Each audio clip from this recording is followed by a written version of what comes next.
Episode6 Abẹ́ẹ̀rí bójú tí ń rọ̀. Ta ló bẹ̀rẹ̀ òjò? Ta ló ní kó rọ̀?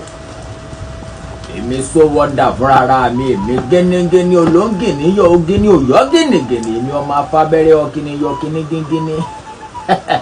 Èmi ẹkùn fúnra mi, èmi tí mo wà ń lé tí mo sì tún dẹ́rù bara mi.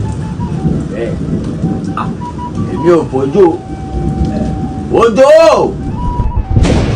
ó yá dá kóòrùn sí ràn.